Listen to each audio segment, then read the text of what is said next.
Bom, pessoal, boa noite a todos. Espero que todos estejam bem, né? Tivemos uma pausa aí por causa da prova, né? Toda essa parte de revisão. E a gente vai hoje dar prosseguimento àquilo que a gente tem de pendências, né? A iniciar aí a nossa rápida correção da prova, tá? E em seguida nós vamos ver se vocês têm eventuais dúvidas com relação à nossa trilha, né, dessa semana particularmente, tá? Lembrando que hoje nós estamos já no dia 19/6, e a gente tem aí já o início, né? Na verdade, nós temos aí já os verbos, né? Que já estão dentro do nosso radar. Na verdade, não é a retomada dos verbos, né? Nós ficamos aí algumas semanas em outros temas e nós vamos já voltar com tudo na temática dos verbos, certo? Em primeiro lugar, vamos fazer uma correção rápida da prova. Eu ainda não fiz a correção, por quê? Porque eu deixei aberto a prova para os irmãos retardatários até agora, né? Agora eu fechei o formulário, vou fazer a correção para vocês e em seguida, durante essa semana, eu vou mandar as notas individualmente, certo? Então, todos estão acompanhando a prova aqui, tá? E vamos lá, tá? Primeiro, identifique a declinação da palavra tois profetais. Lembrando que profetais, tá? É uma palavra aí que tem forma feminina, mas ela é uma palavra masculina, tá? Ho profetes, né? Que é a sua forma no nominativo. E aqui nós temos aí tois profetais, né? Que é uma forma aí, deixa eu sair daqui, que é uma forma no dativo plural, né? No dativo plural. Então, esse daqui não tem muito segredo, né? Nos profetas. Seria uma tradução possível, tá? Aqui nós temos aí, traduza corretamente a frase, ego en altois kai en emoi, né? Uma frase meio que inventada aqui. Eu neles, en altois, cai en emoi, e em mim, alguma coisa assim, tá? Eu, neles, en altois, essa parte mais importante, creio eu, en altois, né? Ou seja, neles, altos é a forma do pronome, en altois, nós temos aqui um dativo também plural, tá? Neles e em mim. Emoi, você já sabe que é em mim. É um dativo singular, tá? Também a gente pode classificar como locativo, certo? Alguma dúvida, pessoal? São né? Uma pergunta em decorrência da outra, lidando com dativo. Nós temos a número 2 aqui, na frase pater remon hontois uranois, que é a frase inicial do Pai Nosso. Qual é a função do artigo ro aqui? O que vocês responderam? Eu confesso que essa aí foi a que eu fiquei mais na dúvida entre as questões. É. Porque no português parece que é um pronome relativo, mas no grego eu fiquei muito na dúvida. Aí eu botei pronome relativo. A grande sacada aqui é que eu perguntei a função, não a classificação. A função é de pronome relativo. Lembrando que nós vimos na teoria que o artigo definido, ele também pode ter a função de artigo de pronome relativo. Então, Pai Nosso que estás no céu, né? Esse que é o ró, tá? Ele está se referindo ao pater, que é a forma do vocativo. Então, Pai Nosso que estás no céu. Então, é uma oração relativa aqui, ho entois uranóis, né? É uma oração relativa, certo? Então, o ró, embora a classificação sua seja um artigo definido. O artigo definido, ele pode ter a função de definir como artigo, ou também pode ter uma função de pronome relativo. Então, a alternativa certa é pronome relativo. Certo? Alguma dúvida em relação a isso, pessoal? Certo? Vamos lá. Próxima. Traduza. Altos de ego Paulus lego rimas. Quem pode responder essa para mim?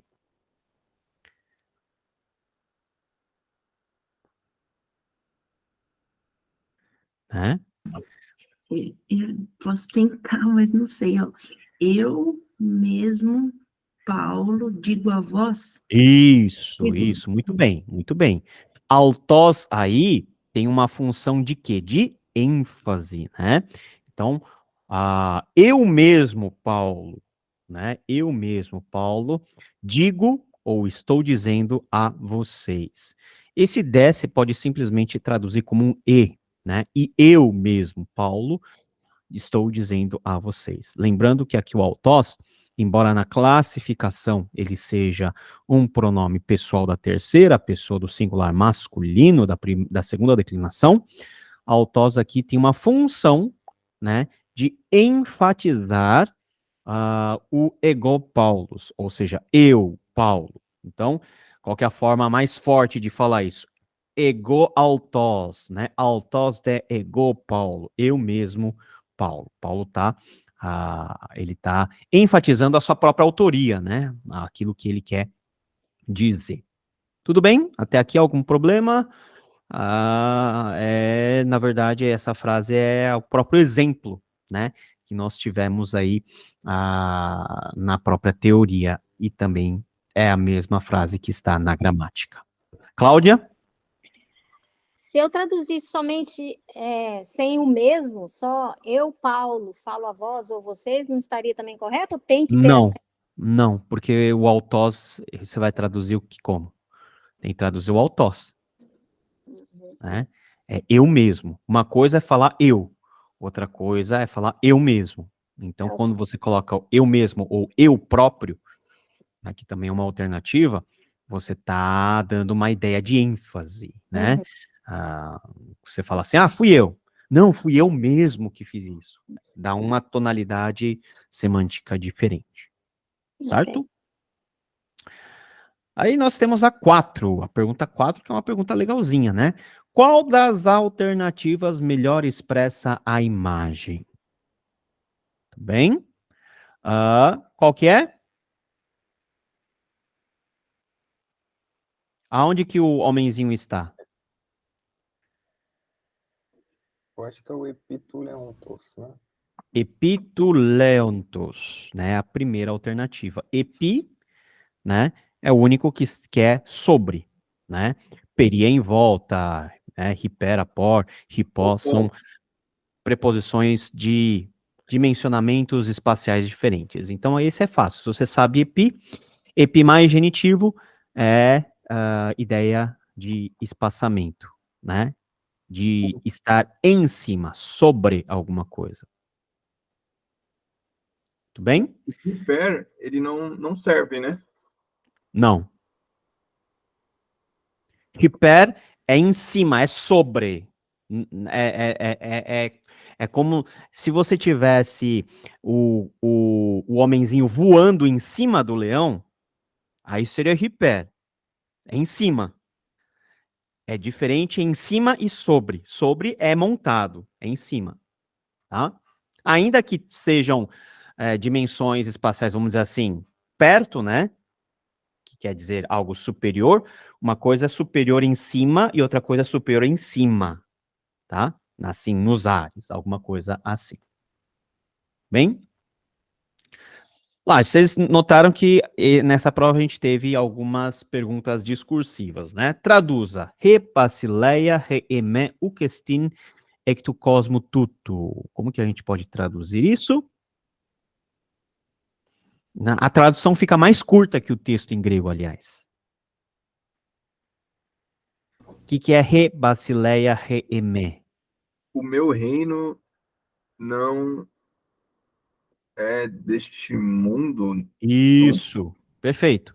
Re basileia, re eme. Eme, pronome possessivo que está numa função como se fosse uma função atributiva. Então, é meu reino. O meu reino, tá? Não é o estin ectu cosmo tutu. Não é deste mundo. De este mundo, né? Então, fica deste mundo, tá?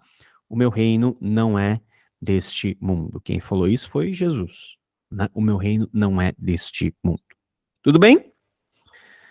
Ah, mas a tradução ficou muito pequena. Às vezes a tradução fica menor do que o próprio texto em grego mesmo. Outras vezes a tradução fica maior. Isso depende, né? No grego se usa mais palavras para se expressar uma ideia mais curta dentro da língua portuguesa. Tudo bem, pessoal? Todo mundo entendeu esse re basileia, re emé? Tá? Dá para perceber que se trata de uma condição definida. O meu reino. Tá? Não é simplesmente meu reino, é o meu reino. Ainda que se você falasse meu reino, o substantivo também estaria definido. Mas é o meu reino. Por quê? Porque tem o re basileia seguido de re emé, tá? Que é aí uma função atributiva, né? Lembrando que um adjetivo atributivo e o emé, embora seja um pronome possessivo, ele funciona como se fosse um adjetivo atributivo, ele concorda em gênero, número e caso com o substantivo com a qual está atrelado, certo? 6. Na frase agapesseis kyrion ton theonsu, qual é o tempo do verbo principal? Bom, para você saber o tempo do verbo principal, você tem que saber qual é o verbo principal, tá? Na verdade, só tem um verbo na frase. Qual que é o verbo? HP6. HP6, muito bem. E em que tempo ele está? Futuro. Futuro indicativo? Não.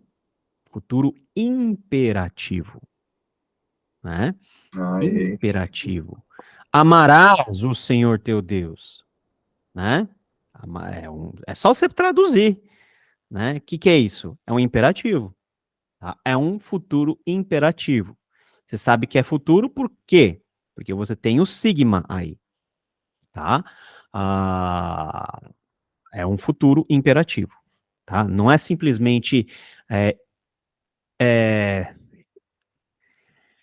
tu amarás o Senhor teu Deus.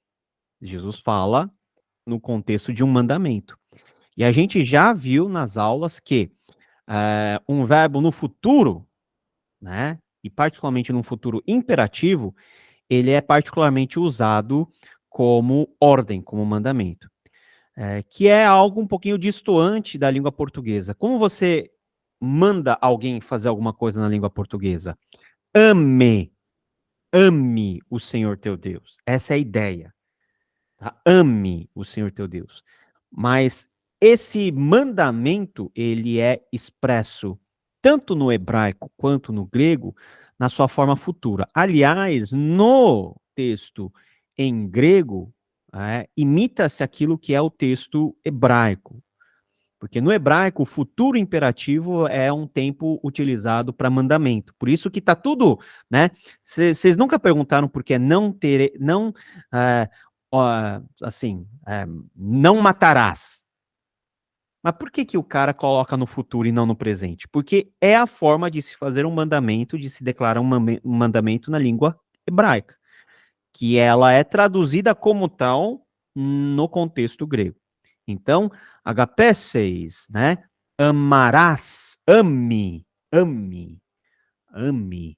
o Senhor, o teu Deus. Veja que Kyrion ton theon está em acusativo porque é o objeto direto do verbo agapau, que é o verbo amar. Tá? Prof, Paulo, Uhum.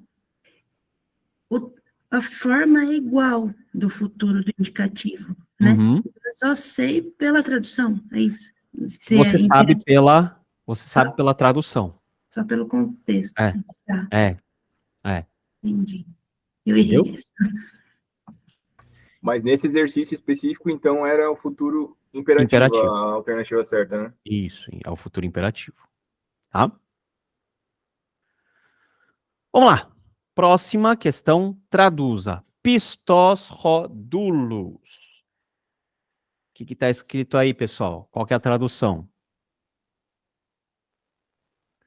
Primeiro, antes da tradução, vamos classificar. Pistos. O que é pistos? Substantivo ou adjetivo? Adjetivo. Tá, muito bem. É um adjetivo atributivo ou um adjetivo predicativo?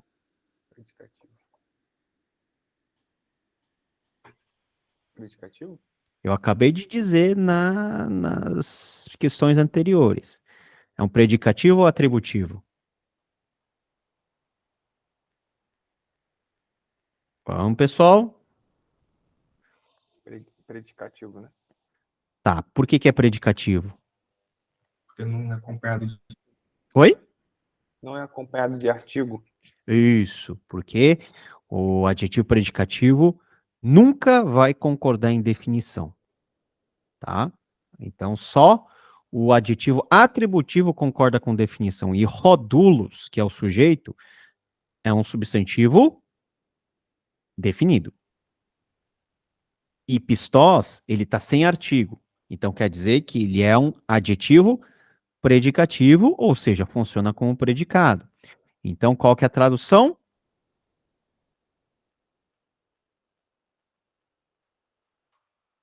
Vamos lá, qual que é a tradução? O servo fiel. Desculpa, de novo, eu não ouvi. O servo fiel. Não, o servo fiel é atributivo. Predicativo você tem que colocar é. Fiel ao servo. Fiel. Ou, a forma melhor, o servo ou escravo é fiel. Tá? Porque no português nós colocamos o que primeiro? Sujeito. Então, o servo ou o escravo. Depois a gente coloca o adjetivo predicativo. O servo é fiel. Se você colocar fiel é o servo, assim, não está errado, tá? Mas é um ordenamento estranho na língua portuguesa. Beleza. Eu acabei traduzindo ao pé da letra mesmo. Fiel é o servo. Mas, assim, não é um português correto. Eu vou considerar, mas a gente já, nessa altura, tem que saber que rodulos é o substantivo, tá no nominativo. Dulos é substantivo, pistós é adjetivo. Então, eu tenho que colocar o que primeiro? Substantivo. Depois que vem o adjetivo no português. Então, o servo ou o escravo é fiel. Tá? Ou confiável, né? Confiável também é uma palavra que cabe aqui. Tudo bem? Pessoal, tudo bem? Ó, é um conceito, era para ser fácil, hein? Porque adjetivo, atributivo e predicativo é lá atrás, tá? 8. Esse eu consideraria o mais difícil de todos. O substantivo ergon pode ser classificado nos seguintes casos. Antes de entrar para os casos, ergon, tá? Masculino, feminino ou neutro? Neutro. Neutro? Neutro, é to ergon. Muito bem. Então você já sabe que ergon é a forma do Nominativo? nominativo. Então, nominativo você tem que clicar aqui, nominativo. Mas no nominativo, né, neutro, singular, que é o caso, você sabe que a forma do nominativo se repete em mais 2 casos. Quais sejam? Acusativo e vocativo. Então, ergon é a mesma forma no nominativo singular, no acusativo singular e no vocativo singular. Paulo, Tá? Oi. quem deixou de assinalar um desses, assinalou 2, mas deixou de assinalar um, você considerou ou não? Aí vai ter aí vai ter o proporcional da nota, Ixi, então rodei. tá? Porque, ó, é só vocês verem aqui na segunda declinação, tá? Tem essa tabela aí. Na página 82. Veja, ergon, ergon, ergon. Se eu tivesse colocado só to ergon, aí seria só nominativo e acusativo, porque no vocativo não tem artigo. Tá? Então, são as três coisas. Pode ser as três coisas, tanto o nominativo, quanto o causativo, quanto o vocativo, somente no singular. Tá? No plural, é ta erga. Então, é erga no nominativo, erga no vocativo e erga no acusativo. Tá? Esse é aquele que demandaria mais esforço, porque necessitaria de você memorizar a tabela. Tudo bem? Se você só acertou um, você vai ganhar aí 1/3 da nota. 2, 2/3. E 3, nota inteira. Certo? Vamos lá, nona questão. Traduza ho anthropos hutos.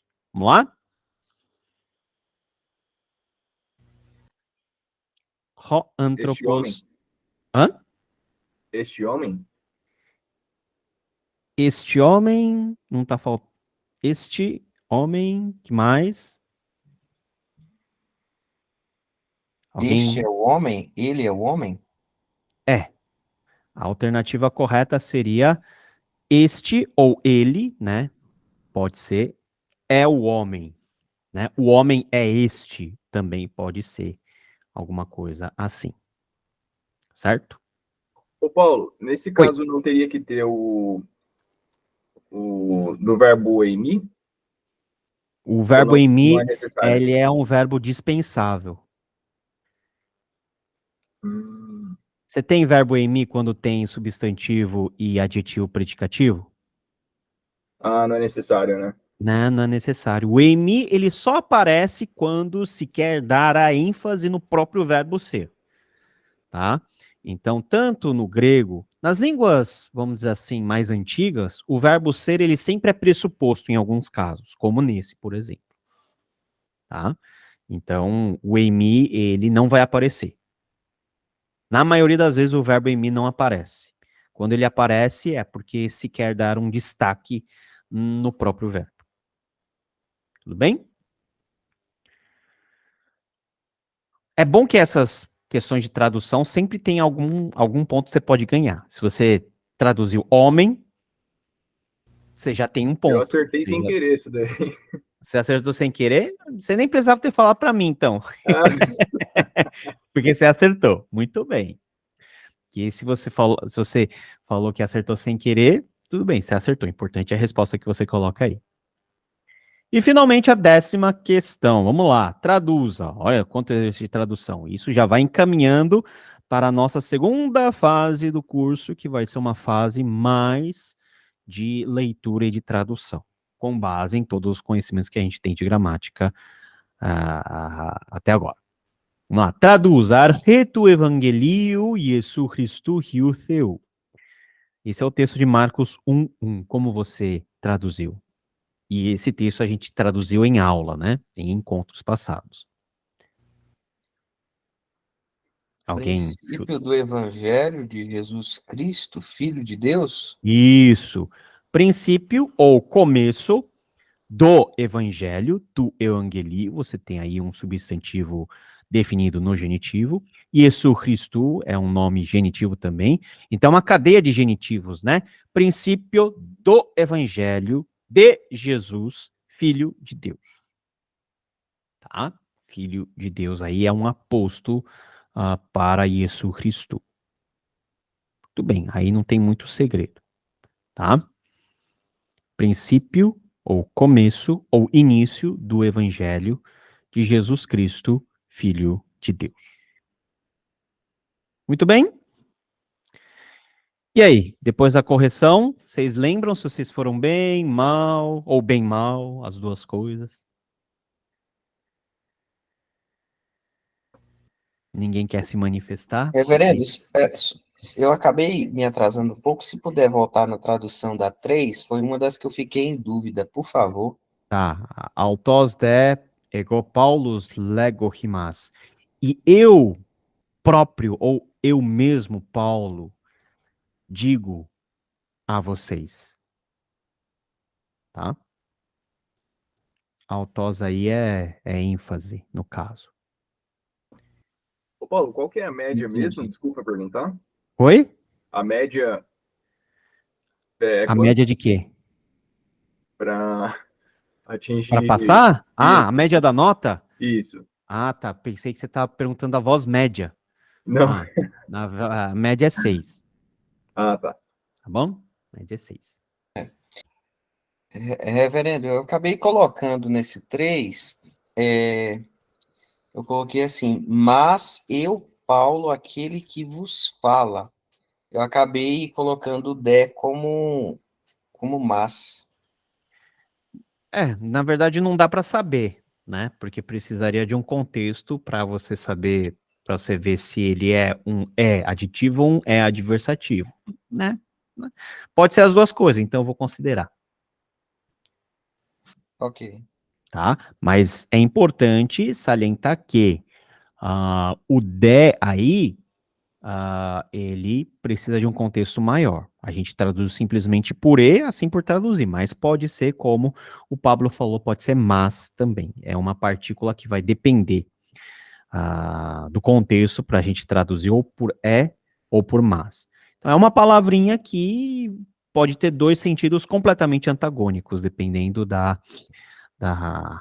do contexto onde ele está. Certo? Até aqui, pessoal. A prova, né? Que nota qual é o grau de dificuldade que vocês dariam para a prova? Aí vocês podem responder para mim.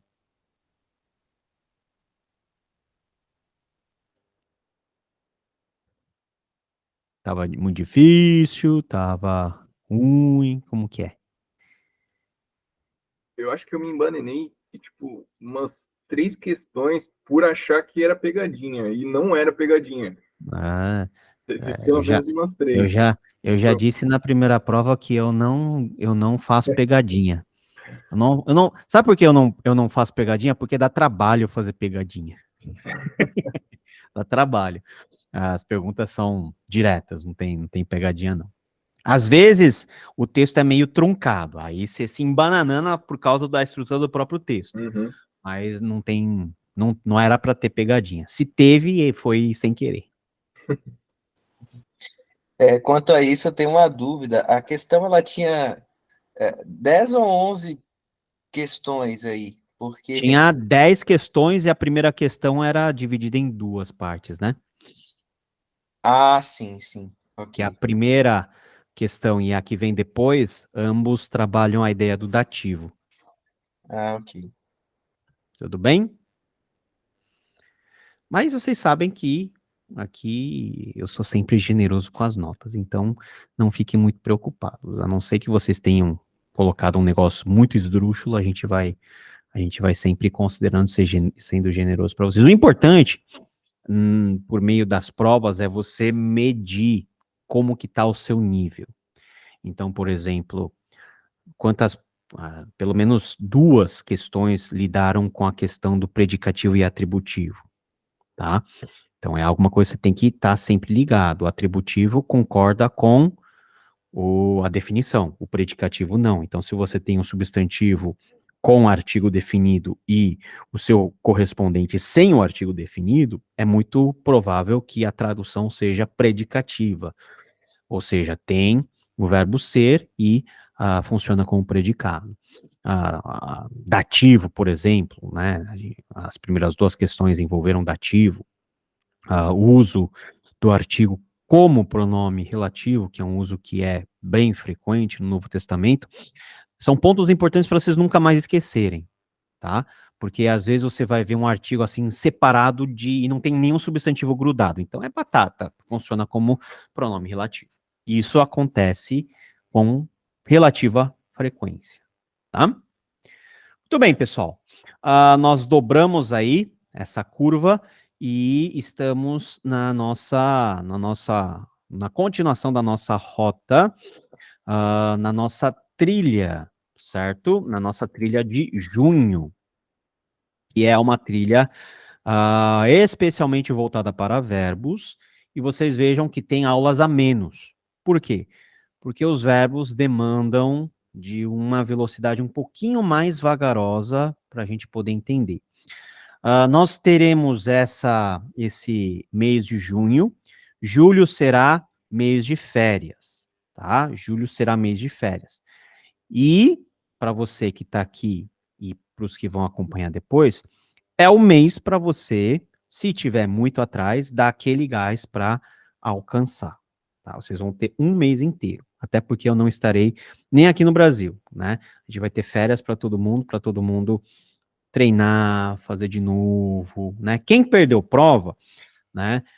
Não desanime, vai fazendo as aulas, porque lá na frente eu vou abrir a bacia das almas aí para resgatar os que ficaram pelo caminho. Então a gente vai sempre fazendo isso, né? O meu objetivo é não perder ninguém, tá? Então, mas tenham consciência disso, e esse módulo de, vamos assim, de verbos, ele é um módulo muito importante. Sabe por quê? Porque se vocês consultarem a nossa trilha aqui, deixa eu abrir para vocês a trilha, para vocês terem uma noção boa. Essa trilha, ela já vai, vamos dizer assim, ela vai nos dar subsídios, né, para quase 70, 80% de todos os tempos do Novo Testamento. Tá? Tempos primários. Tem os particípios, que aí é outra história, tá?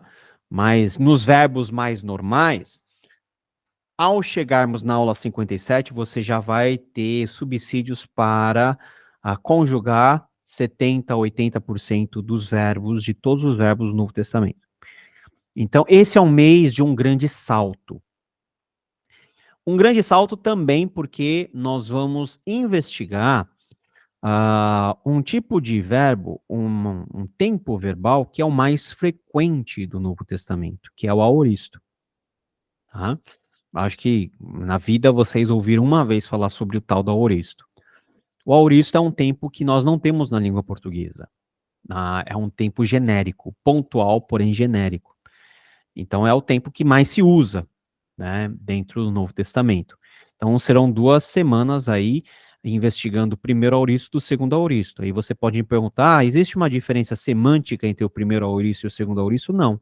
É diferença só de forma, é como se fosse a primeira declinação e a segunda declinação. Você traduz da mesma maneira, mas só a forma é diferente, tá? Por isso que demanda de um pouquinho de atenção.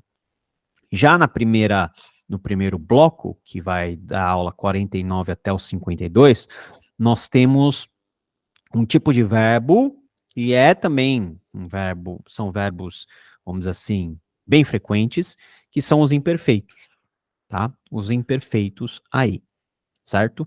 E também os chamados depoentes. Os verbos depoentes, eles são verbos que, numa classificação mais antiga, eram chamados de verbos defectivos, ou seja, verbos com defeito. Então, são verbos que têm a forma, não tem a forma ativa. Então, por exemplo, erchomai. Erchomai. Erchomai é ir ouvir. Tem a forma de um médio passivo, mas você traduz como um verbo ativo. Por quê? Porque é um verbo na sua forma defeituoso. Ele, no seu desenvolvimento histórico, perdeu a forma ativa, ou nunca teve a forma ativa. Aliás, a forma ativa dos verbos em grego é uma inovação, vamos dizer assim, mais recente. A forma dos verbos gregos no início mais longínquo, era mais ou menos uniforme naquilo que a gente tem como forma de um médio ou de um passivo. Então, são verbos meio que diferentões, que não tem uma forma. Quando eu falo forma, eu estou falando de morfologia. Lego é um ativo. Legomai é um médio passivo, não é? Lembra disso?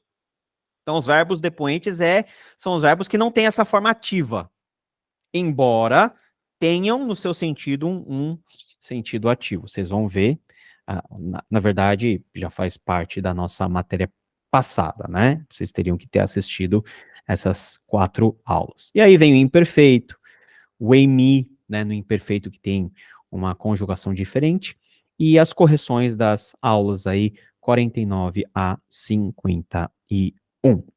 Vamos lá, pessoal. Alguém tem alguma dúvida com relação a essas 4 aulas aqui? A Nádia levantou a mão, pode falar. Oi.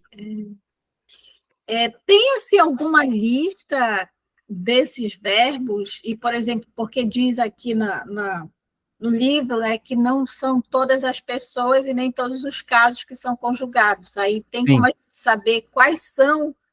Porque, por exemplo, no português a gente tem uma ideia, por exemplo, o abolir não se conjuga no primeiro do presente do indicativo.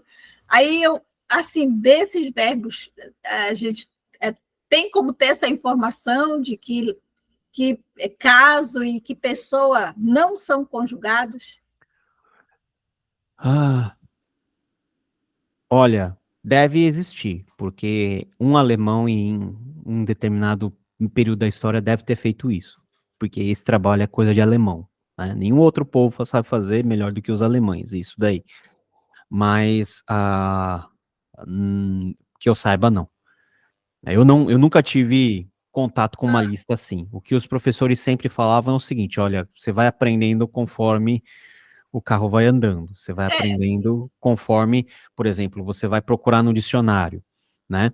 Se a forma lexical no dicionário é uma forma média e passiva, é porque é um verbo depoente. Porque ficou assim, quando eu olhei assim, eu digo, sim, como nós vamos saber?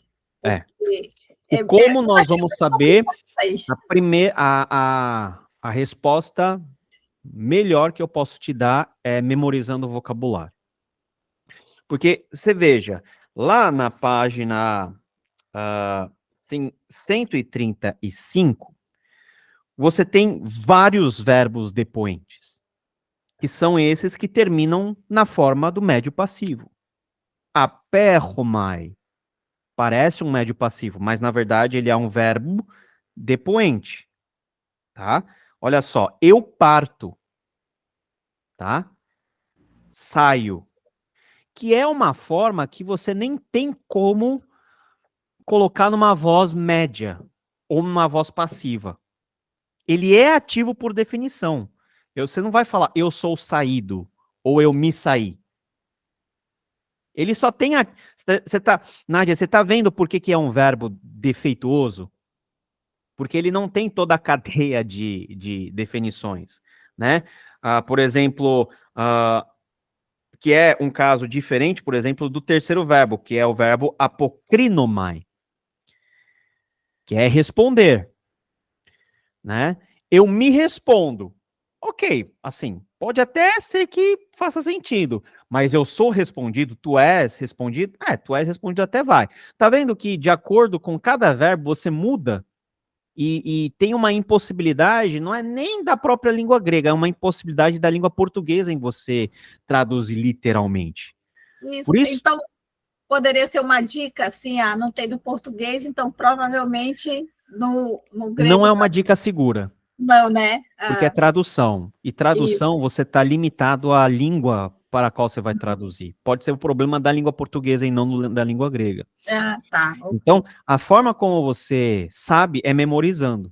Você sabe que apokrinomai é a forma ativa, embora na forma... É um verbo de voz ativa, de tradução ativa, embora a sua forma seja uma forma média passiva.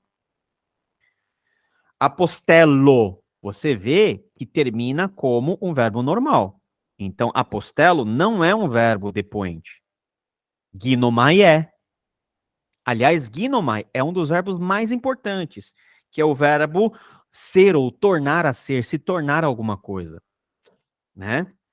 Aí tem derromai, que é pegar, dierromai, né, que vem de dia, né, erromai. Erromai é ir e vir, diar é através de alguma coisa. Então é você atravessar, né, passar por algum lugar, e assim por diante, né. Ekbalo, né, que era um verbo famoso aí nos círculos, né, evangélicos. Ekbalo quer dizer expulsar, lançar fora, né. tirar, enviar, você vê que a semântica muda conforme o contexto. Então, não é todo lugar que você coloca ekbalo que é necessariamente um verbo que você vai usar num contexto de exorcismo, né? Pode ser alguma coisa que você está tirando violentamente de algum lugar. Erhomai, né? Um verbo que eu citei que é ir e vir, eu vou ou venho. É engraçado, né? Ir e vir são dois sentidos antagônicos, não é? Mas na língua grega é um movimento em direção a um lugar. Então, se você está indo, você está se movimentando em direção a algum lugar. Se você está vindo, você está vindo em direção a outro lugar. É um verbo que expressa esse movimento em relação a, em direção a algum lugar, que pode ser para mim ou para lá. Por isso que é ir e vir. Ah, mas quando que eu vou traduzir como ir ou quando que eu vou traduzir como vir? Depende do contexto. Tá? Se é erhomai, eis, né? Eis, que é para, você tá indo. Tá?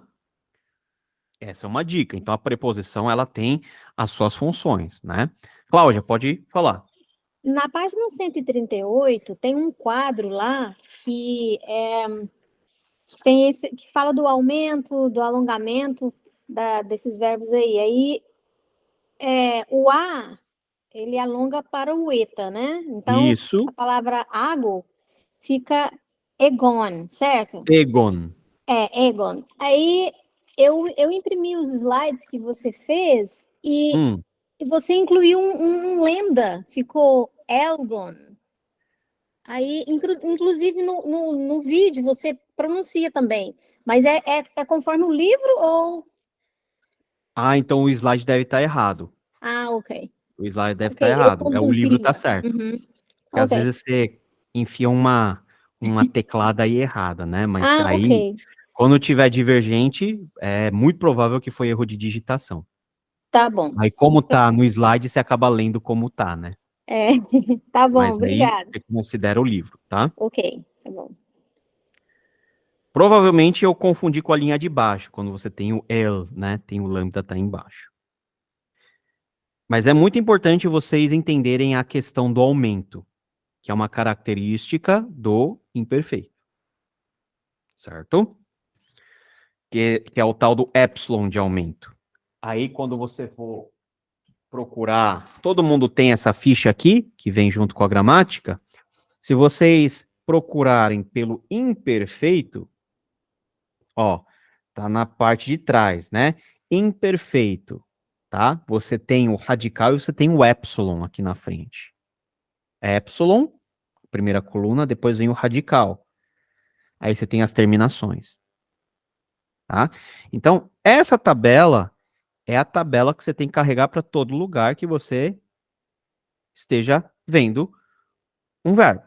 Porque você vai destrinchando o verbo, entendeu? Ah, tem o epsilon aqui, e tem o radical, e as terminações. Aí você vai achar, ó, isso daqui é um imperfeito, né? Essa tabela é muito boa, né?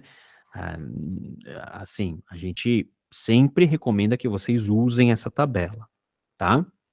Olha quantos tempos verbais nós temos. Nós vamos chegar a todos eles, tá? A gente já viu, pelo menos a gente viu, vamos dizer assim, a gente viu um pouquinho mais de um quarto. Isso tudo aqui. Não mais que um quarto, quase metade a gente já pode dizer que vai ver, né, nesse mês. Tudo bem, Cláudia? Alguma outra pessoa gostaria de fazer alguma pergunta?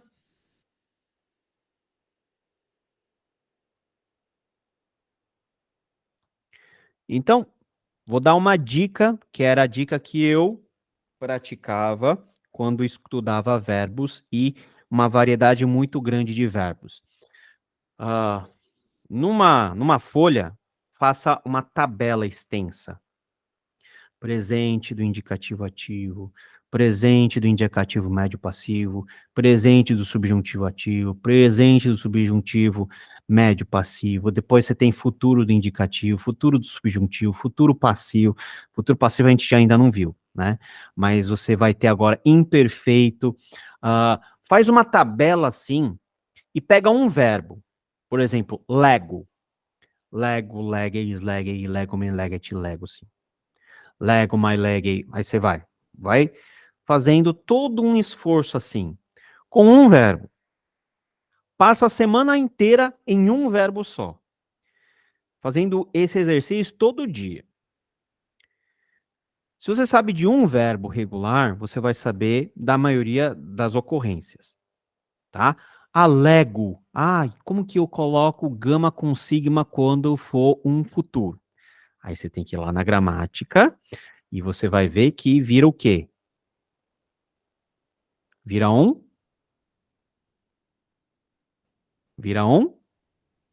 lexo, um si, né? Lexo, lexeis, lexei, lexomen, lexete, lexocin, né? Aí você vê o si lá e você, tipo, buga, né? O que é isso? Você tem que saber que é um gama com um sigma, e o sigma é sinal de futuro, tá? Um verbo mais fácil, ago. Ago também tem gama, né? Outro verbo, outro verbo fácil. Dá um exemplo de verbo aí. Liu. Liu é um verbo que você pode conjugar nos mais variados tempos e ver a variação da terminação, né? Que a partir de agora, você tem toda uma variação de terminações, como também aquilo que vem como aumento no começo. Então, no imperfeito, você tem o epsilon de aumento, que é algo que vai persistir lá no auristo, por exemplo. Tá? Então, muita atenção a isso.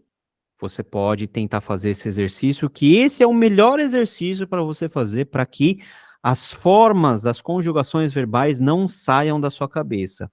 Era a mesma coisa que todos faziam lá nas séries fundamentais, quando a professora pedia para você conjugar um verbo em todos os tempos. Aí você começa, presente do indicativo. Eu falo, tu falas, ele fala, nós falamos. Aí você vai para o imperfeito. Eu falava, falavas, falávamos, faláveis, falavam. Aí você vai para o futuro. Falarei, falarás, ele falará, falaremos, falareis, falarão, né? Você até tem que pensar para ver, né? Quais são os mais que perfeito, né? Lembra? Você tinha que fazer isso. É o mesmo trabalho de aprendizado. Então, no grego não tem segredo, tem esforço. E o esforço, com certeza, é recompensado mais para frente. Vocês vão ver um texto, por exemplo, em que você vai... aqui tem um imperfeito, né? Por exemplo, enarche enhologos, João 1:1. O último enhologos, esse en é a forma do imperfeito do verbo em mim. E de tanto você ver no Novo Testamento, você vai decorar. É o imperfeito da terceira pessoa.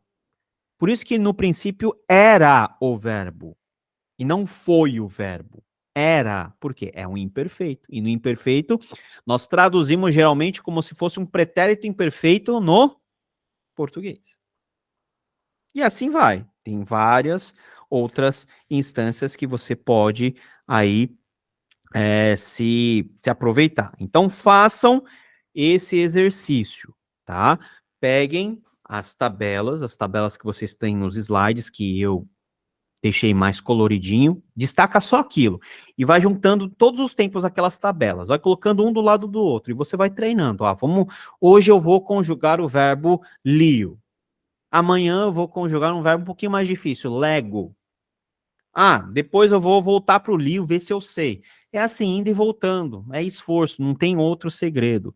Porque agora, pessoal, a gente está na parte de verbo, e a quantidade de tempos verbais ele vai aumentando. E numa mesma frase, você pode ter 3 verbos com tempos diferentes, expressando ideias e dimensões temporais diferentes, e qualidades de ação diferentes. Então tem que estar bem consolidado a forma, a morfologia, para que a gente possa entender a sintaxe, ou seja, a função de cada palavra, e aí você ter aquilo que é semântica, aquilo que é o significado, aquilo que o texto quer te comunicar. Certo? Então, faça aí os exercícios correspondentes, que eu creio que são exercícios mais tranquilos, né? Até o imperfeito, beleza. Vocês vão sofrer um pouquinho com o aoristo, que é o tema a partir de segunda-feira, né, das aulas. O aoristo é um pouquinho chato. Por quê? Porque o aoristo nós não temos na língua portuguesa aoristo, né? Então, é chato pela novidade. Mas uma vez que você pega e interioriza o significado, não fica tão difícil assim. Podem ter certeza, pessoal, a pior parte do grego nós já passamos. Nós já passamos. Para você ter uma ideia, vocês já avançaram, se a gente terminar esse mês, vocês já avançaram sobre 60 a 65% de toda a teoria da gramática. Né? Ah, mas é só isso, né? Pode dar a impressão, mas não tem mais. Lógico que tem. O difícil da língua grega são as exceções, né? São os casos diferentões. Mas esses casos diferentões, se a gente tiver um bom baseamento de gramática, né? A gente dá para se virar, porque as exceções você não precisa memorizar. As exceções você procura na gramática. E sabe, isso daqui é exceção. Só pode ser exceção porque é muito diferente. Você vai lá na gramática, você sabe encontrar a gramática, você vai ver que é uma exceção. E se não tiver na gramática, você pega um comentário bíblico, um léxico, alguma coisa assim mais avançada, e você vai chegar na resposta, tá? Esse é tipo uma maneira de você se sobreviver. Mas até lá a gente tem ainda um bocado de tempo, e passando esse primeiro semestre, indo para o segundo, vocês vão ver que a gente vai fazer uma inversão. A gente vai dar uma dosagem menor de teoria e muito maior de leitura. Então, por exemplo, aquilo que vocês têm que fazer agora, até o fim desse primeiro semestre, é basicamente duas coisas: assistir às aulas, fazer exercício. Na virada para o segundo semestre, vocês têm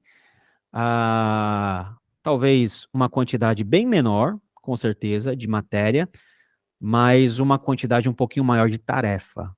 E que tarefa é? É ler o texto e tentar traduzir. Então, por exemplo, eu vou dar 2 versículos para vocês trabalharem durante a semana.